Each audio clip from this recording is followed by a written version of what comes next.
Question 3, can quadrilaterals A B C D be parallelogram? क्या quadrilateral A B C D parallelogram हो सकता है? If यदि first condition है हमारी angle D plus angle B बराबर 180 हो तब। अब हम जो है पहले क्वाड्रिलेटरल की फिगर बनाएंगे।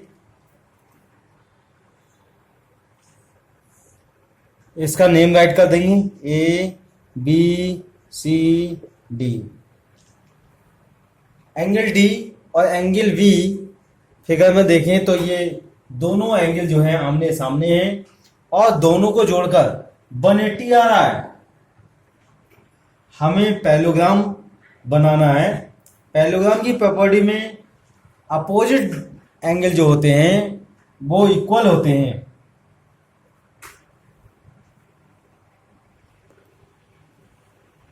वन एट्टी जोड़कर कई कंडीशन में आ सकता है।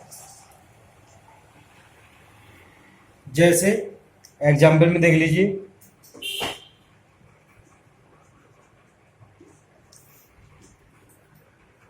नंबर 1, डी की वैल्यू हम 100 लें और बी की वैल्यू 80 लें, तब इनका टोटल जो है 180 आएगा। अब देखो नंबर 2 एग्जाम्पल लें, इसकी वैल्यू 90 लें और बी की वैल्यू 90 लें, इन दोनों का टोटल भी 180 आएगा। थर्ड एग्जाम्पल लें, डी की वैल्यू हम 120 लें और बी की वैल्यू 60 लें, इन दोनों को जोड़ के भी 180 आएगा।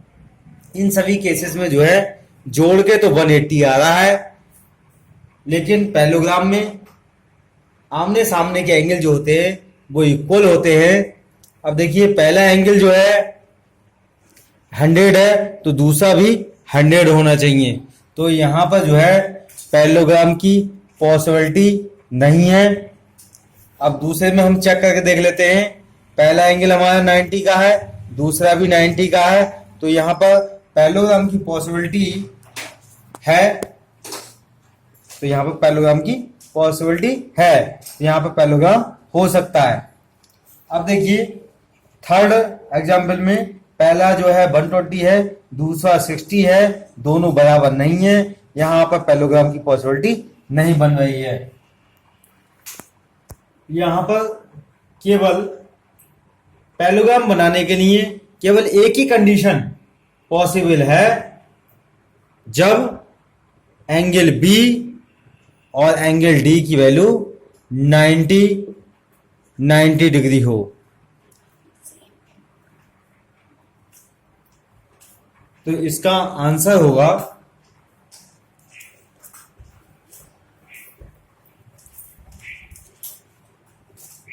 ए B C D will be parallelogram only when angle B is equal to angle D is equal to 90 degree. Second part है एंगल ए बी बराबर सी डी बराबर 8 सेंटीमीटर। ए बी और डी सी की जो value है वो 8 centimetre है। A D बराबर 4 सेंटीमीटर एंड बी सी बराबर 4.4 सेंटीमीटर। अब देखिए इसे फिगर में हम इसकी वैल्यू को पुट करते हैं। ए बी की वैल्यू दे रखी है हमें 8 सेंटीमीटर और सी डी की वैल्यू है 8 सेंटीमीटर और ए डी की वैल्यू दे रखी है 4 सेंटीमीटर और बी सी की है 4.4। पैरेललोग्राम में ये पैरेललोग्राम की प्रॉपर्टी होती है कि अपोजिट साइड्स जो होती हैं वो इक्वल होती हैं। यहाँ पर ए बी की जो है अपोजिट साइड सी डी हुई, तो यहाँ पर 8 सेंटीमीटर है तो यहाँ भी 8 सेंटीमीटर, तो ये दोनों साइडें कैसे हो गई? इक्वल हो गई। अब ए डी साइड ली हमने, ए डी के सामने वाली साइड है बी सी, तो ए डी की जो साइड है वो 4 सेंटीमीटर है और बी सी की जो है 4.4 सेंटीमीटर है। ये साइड जो है इक्वल नहीं है। तो इसका आंसर हो जाएगा हमारा, यहाँ पर जो है पैरेललोग्राम पॉसिबल नहीं है। तो यहाँ हम लिख देंगे आंसर में no, because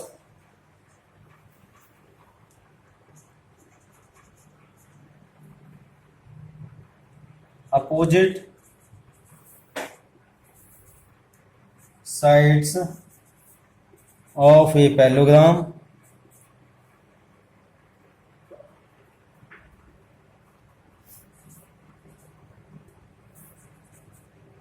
are equal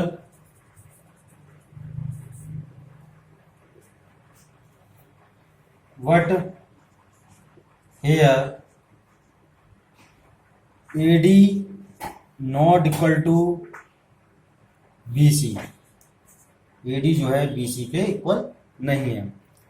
third part देख लीजिए, angle A is equal to 70 degree and angle C is equal to 65 degree. यहाँ पे एंगल A की वैल्यू जो है वो 70 डिग्री दे रखी है और C की वैल्यू 65 है, और हमें बताना है कि पैरेललोग्राम पॉसिबल है कि नहीं है। पैरेललोग्राम में जो होते हैं वो आमने सामने के एंगल इक्वल होते हैं। यहाँ पर एंगल ए की वैल्यू जो है 70 दे रखी है और एंगल सी की 65 दे रखी है। यहाँ पर आमने सामने के एंगल जो है वो इक्वल नहीं है, इसलिए जो है यहाँ पर पैरेललोग्राम पॉसिबल नहीं है। इसका आंसर हो जाएगा no, because opposite angles of a parallelogram are equal but here angle A not equal to angle C। Question 4 है, draw a rough figure of a quadrilateral that is not a parallelogram but has exactly two opposite angles of equal measures। एक quadrilateral का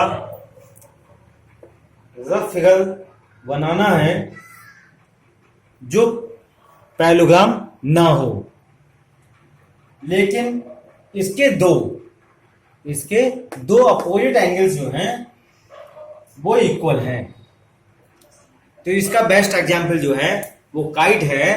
kite को देखो कैसे बनाएंगे, पहले ऐसे line खींचेंगे, फिर ऐसे, फिर इसे जो है नीचे की ओर मिला देंगे। अब ये साइड जो होती है वो इस साइड की इक्वल होती है और ये साइड जो है वो इस साइड के इक्वल होती है। एक कट वाली साइड और दो कट वाली साइड के बीच में जो एंगल होता है, और इधर की साइड में एक कट वाली साइड और दो कट वाली साइड के बीच का एंगल जो होता है, ये दोनों एंगल कैसे होते हैं, ये बराबर होते हैं।